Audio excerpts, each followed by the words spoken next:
नमस्कार विद्यार्थी मित्रांनो, स्वागत आहे सर्वांचं आपल्या YouTube चॅनलवर। मित्रांनो, आजच्या व्हिडिओमध्ये आपण आगामी शिक्षक पात्रता परीक्षा म्हणजेच TET 2025 जी 23 नोव्हेंबर 2025 रोजी होणार आहे। तर या पेपर करता मानसशास्त्र विषयावरील महत्त्वपूर्ण महाराष्ट्र राज्य परीक्षा परिषदेने आतापर्यंत पेपरमध्ये विचारलेले मानसशास्त्रावर आधारित प्रश्न या व्हिडिओमध्ये आपण घेणार आहोत। पेपर 1 आणि पेपर 2 करता हा व्हिडिओ खूप महत्त्वपूर्ण असणार आहे, त्यामुळे सर्वांनी अगदी शेवटपर्यंत हा व्हिडिओ बघायचा आहे आणि व्हिडिओ आवडल्यास आपल्या चॅनलला सबस्क्राइब करायचं आहे आणि तसेच व्हिडिओला लाईक करायचं आहे। चला तर मग व्हिडिओला सुरुवात करूया। विद्यार्थी मित्रो, बघा, शिक्षणाची सर्वात महत्त्वाची प्रक्रिया कोणती आहे? बघा, शिक्षणाची सर्वात महत्त्वाची प्रक्रिया कोणती आहे असा प्रश्न आहे।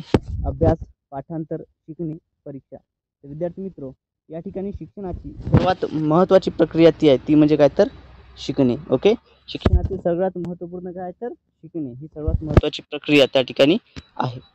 यानंतर बघा, बाळाच्या जन्मावेळी मेंदूचा विकास हा किती टक्के झालेला असतो? बघा, बाळाच्या जन्मावेळी जो मेंदूचा जो विकास आहे हा किती टक्के झालेला असतो असा प्रश्न आहे।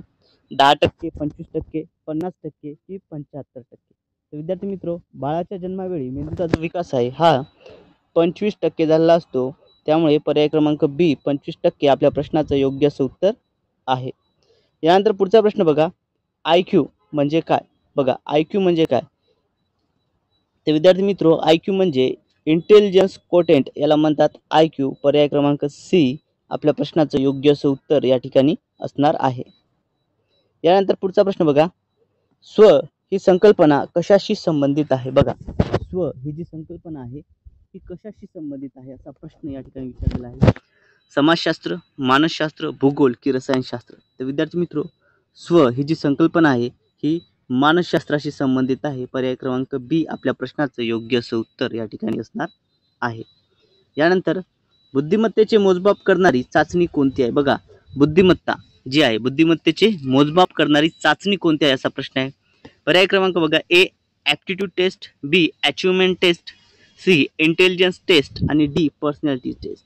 विद्यार्थी मित्रो, या ठिकाणी पर्याय क्रमांक सी इंटेलिजन्स टेस्ट यालाच बुद्धिमत्ता चाचणी म्हणतात। ओके, काय बुद्धिमत्ता चाचणी? पर्याय क्रमांक सी या प्रश्नाचं उत्तर आहे। पर्याय एक बघा काय होता, ॲप्टिट्यूड हा काय याला म्हणतात क्षमता व कल। ओके, क्षमता व कल मोजण्यासाठी ही चाचणी घेतल्या जात असते, त्याला ॲप्टिट्यूड टेस्ट म्हणतात। त्यानंतर पर्सनॅलिटी टेस्ट जी आहे विद्यार्थी मित्रो, पर्सनॅलिटी टेस्ट ही जी आहे ही व्यक्तिमत्व विकासासंबंधित आहे। ओके, पर्सनॅलिटी टेस्ट कशा संबंधित आहे तर ही व्यक्तिमत्व विकास जो आहे तर व्यक्तिमत्व विकासासंबंधित पर्सनॅलिटी टेस्ट असतं। आपल्याला प्रश्न होता बुद्धिमत्तेचे मोजमाप, बुद्धिमत्तेचे मोजमाप हे इंटेलिजन्स टेस्टद्वारे केले जाते, बुद्धिमत्ता चाचणीद्वारे। ओके, चला विद्यार्थी मित्रो, व्हिडिओ जर आवडत असल्यास सर्वांनी व्हिडिओला लाईक करायचा आहे आणि जर चॅनलवर नवीन असाल तर सर्वांनी चॅनलला सबस्क्राईब करायचं आहे। ओके, सर्वांनी काय करायचं आहे, चॅनलला सबस्क्राईब करायचं आहे। यानंतर पुढचा प्रश्न बघा, मुलांचे प्रभावी शिक्षण कोणत्या माध्यमातून होते? मुलांचे प्रभावी शिक्षण कोणत्या माध्यमातून होते? पाठांतर, अनुभव, टीव्ही की शाळा? तर प्रभावी शिक्षण जे आहे हे अनुभवाच्या माध्यमातून होत असतं। पर्याय क्रमांक बी या प्रश्नाचं योग्य असं उत्तर आहे। कंडिशनिंग थिअरी ही कोणी मांडली? कंडिशनिंग थिअरी कोणी मांडलेली आहे? पॅव्लॉन, पियाजे, स्किनर की थॉर्नडाईक? तर विद्यार्थी मित्रो, कंडिशनिंग थिअरी ही पॅव्लॉन या शास्त्रज्ञाने मांडलेली आहे। पर्याय क्रमांक ए पॅव्लॉन आपल्या प्रश्नाचं योग्य असं उत्तर आहे। ओके, बघा, पॅव्लॉन जो होता, पॅव्लॉन यांनी कोणत्या प्राण्यावर प्रयोग केला होता तर कुत्रा या प्राण्यावरती यांनी प्रयोग केला होता विद्यार्थी मित्रो। त्यानंतर थॉर्नडाईक, थॉर्नडाईकने मांजर, ओके, थॉर्नडाईक जो होता थॉर्नडाईकने मांजरवरती प्रयोग केला। स्किनर, स्किनर याने कबूतर या पक्षावरती प्रयोग केला होता। ओके, बघा, या पद्धतीने विद्यार्थी मित्र हे मानसशास्त्रज्ञ आपल्याला समजून घ्यायची आहेत। ओके, बघा, त्यानंतर ऑपरेंट कंडिशनिंग ही संकल्पना कोणाची आहे? ओके, पहा, ऑपरेंट कंडिशनिंग ही संकल्पना विचारली आहे, तर ऑपरेंट कंडिशनिंग ही जी संकल्पना आहे ही कोणाची आहे तर ही स्किनरची आहे। ओके, स्किनर, स्किनरनी कोणत्या याच्यावर केलं तर आपण आताच बघितलं, कबुतरावरती प्रयोग केला होता। ओके, चला यानंतर पुढचा प्रश्न बघा, जीन पियाजे ओके यांनी मांडलेल्या संकल्पनाचा संबंध कशाशी आहे? जीन पियाजे यांनी मांडलेल्या संकल्पनाचा संबंध कशाशी आहे? सामाजिक विकास, नैतिक विकास, बौद्धिक विकास की भावनिक विकास? त्याचा संबंध येतो बौद्धिक विकासाची। जीन पियाजे यांनी काय तर बौद्धिक विकास। पर्याय क्रमांक सी या प्रश्नाचं योग्य असं उत्तर आहे। यानंतर पुढचा प्रश्न बघा, झोन ऑफ प्रॉक्सिमल डेव्हलपमेंट ही संकल्पना कोणी मांडली आहे? झोन ऑफ प्रॉक्सिमल डेव्हलपमेंट ही जी संकल्पना आहे ही संकल्पना कोणी मांडली आहे असा प्रश्न आहे। वायगोस्की, पियाजे, मॉस्लो, एरिक्सन। तर विद्यार्थी मित्र ही संकल्पना आहे मॉस्लो यांची। ओके, पर्याय क्रमांक सी मॉस्लो हे या प्रश्नाचं योग्य उत्तर असणार आहे। यानंतर पुढचा प्रश्न बघा, मुलांच्या विकासाचा क्रम कसा असतो? मागे ते पुढे, वरून खाली, खाली वर, कोणताही क्रम नाही। तर मुलांच्या विकासाचा क्रम हा कसा असतो विद्यार्थी मित्र? तर हा वरून खाली असतो। त्याच्यामुळे पर्याय क्रमांक बी वरून खाली आपल्या प्रश्नाचं योग्य उत्तर असणार आहे। त्यानंतर हॅचरी ऑफ नीड्स, ओके, ही संकल्पना कोणी मांडली आहे? तर ही संकल्पना विद्यार्थी मित्र हॅचरी ऑफ नीड्स ही जी संकल्पना आहे ती मांडलेली आहे मॉस्लो यांनी। कोणी मांडलेली आहे? मॉस्लो।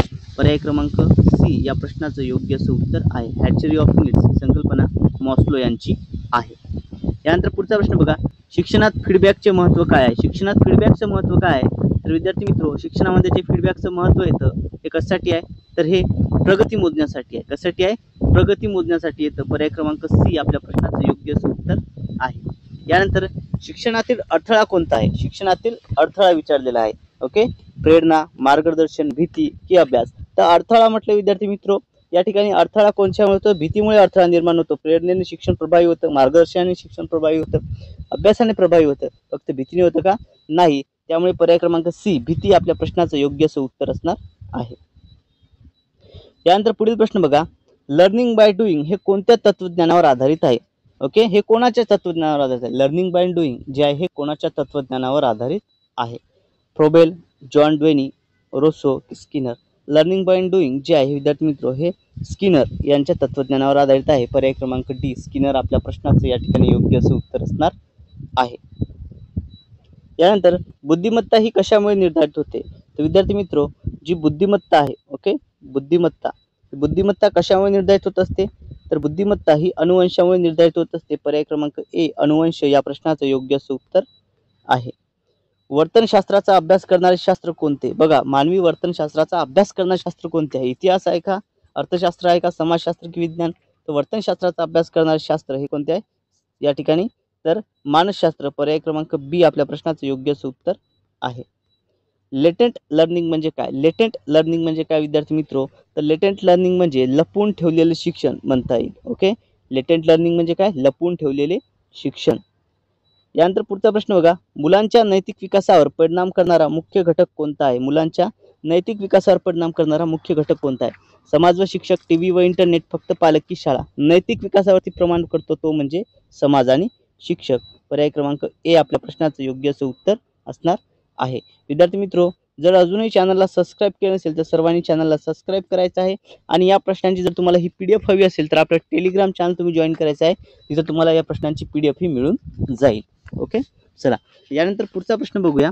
पुढील प्रश्न बघा, शिकण्यासाठी सर्वप्रथम आवश्यक गोष्ट कोणती आहे? शिकण्यासाठीची सर्वप्रथम आवश्यक गोष्ट कोणती आहे? पुस्तके, शिक्षक, सारस्य की वेळ? शिक्षणासाठी आपल्याला त्या ठिकाणी सारस्य, आवड असली पाहिजे। पर्याय क्रमांक सी या प्रश्नाचं योग्य उत्तर आहे। मल्टिपल इंटेलिजन्स थेअरी ही कोणी मांडली आहे? मल्टिपल इंटेलिजन्स थेअरी ही कोणी मांडलेली आहे असा प्रश्न या ठिकाणी आपल्याला विचारलेला आहे। तर बघा या ठिकाणी मल्टिपल इंटेलिजन्स ही जी थेअरी आहे ही कोणी मांडली आहे? तर ही गार्डनर यांनी मांडलेली आहे। पर्याय क्रमांक सी या प्रश्नाचं योग्य उत्तर आहे। यानंतर शिकण्याची प्रक्रिया सतत सुरू राहते हे तत्व काय सांगते? ओके, कोणते तत्व सांगते आपल्याला? कालबद्धता, सातत्य, वर्तन की अनुभव? सतत सुरू राहणारी प्रक्रिया म्हटलं की सातत्य। पर्याय क्रमांक पी आपल्या प्रश्नाचं योग्य उत्तर आहे। शिकण्याचे सर्वात महत्त्वाचे साधन कोणते आहे? शिक्षणाचे सर्वात महत्त्वाचे साधन ते आहे शिक्षक। काय आहे? शिक्षक। त्यानंतर डेव्हलपमेंट म्हणजे काय? डेव्हलपमेंट म्हणजे काय? वाढ, परिपक्वता, प्रगती की या सर्वांचा समावेश होतो त्याच्यामध्ये? डेव्हलपमेंट म्हणजे वाढ होय, परिपक्वता होय, प्रगती होईल। यामुळे पर्याय क्रमांक डी सर्वांचा समावेश हे आपल्या प्रश्नाचं योग्य उत्तर असणार आहे। ट्रायल अँड एरर सिद्धांत कोणी मांडला? बघा, ट्रायल अँड एरर हा जो सिद्धांत आहे हा सिद्धांत कोणी मांडला? पॅव्लॉन, थॉर्नडाईक, स्किनर की कोहलर? ट्रायल अँड एरर हा जो सिद्धांत आहे हा थॉर्नडाईक यांनी मांडलेला आहे। ओके, कोणी मांडलाय? थॉर्नडाईक। पर्याय क्रमांक बी या प्रश्नाचं योग्य उत्तर आहे। शिकण्याची अडचण निर्माण करणारा घटक कोणता? शिकण्याची अडचण निर्माण घटक कोणता आहे? बघा, हा प्रश्न रिपीट झालेला आहे। पाठ, प्रोत्साहन, भीती की पुरस्कार? तर पर्याय क्रमांक सी भीती अडचण निर्माण करतो। यानंतर शारीरिक वाढ कोणत्या प्रकारच्या विकासात मोडते? शारीरिक वाढ जी आहे ही कोणत्या प्रकारच्या विकासामध्ये मोडते? सामाजिक, बौद्धिक, भावनिक की शारीरिक? तर शारीरिक वाढ म्हटलं तर ही शारीरिक विकास संबंधित आहे. पर्याय क्रमांक डी या प्रश्नाचं योग्य असं उत्तर असणार आहे. मानवाच्या वर्तनावर सर्वाधिक परिणाम करणारा घटक कोणता? समाज, पर्यावरण, अनुवंशिकी, संस्कृती. मानवाच्या वर्तनावर परिणाम करणारा सर्वाधिक घटक कोणता आहे? तर तो आहे समाज. ऑप्शन ए या प्रश्नाचं योग्य असं उत्तर असणार आहे. यानंतर रोल प्लेइंग हे कोणत्या प्रकारचे शिक्षण आहे? रोल प्लेइंग हे कोणत्या प्रकारचे शिक्षण आहे? थेट, अप्रत्यक्ष, अनुभवात्मक की अनुकरणात्मक? रोल प्लेइंग हे कशाचे आहे? तर हे विद्यार्थी मित्र हे अनुकरणात्मक आहे. ओके, आपण एखाद्याचं अनुकरण करतो, त्याचा रोल त्या ठिकाणी प्ले करतो. पर्याय क्रमांक डी या प्रश्नाचं योग्य असं उत्तर आहे.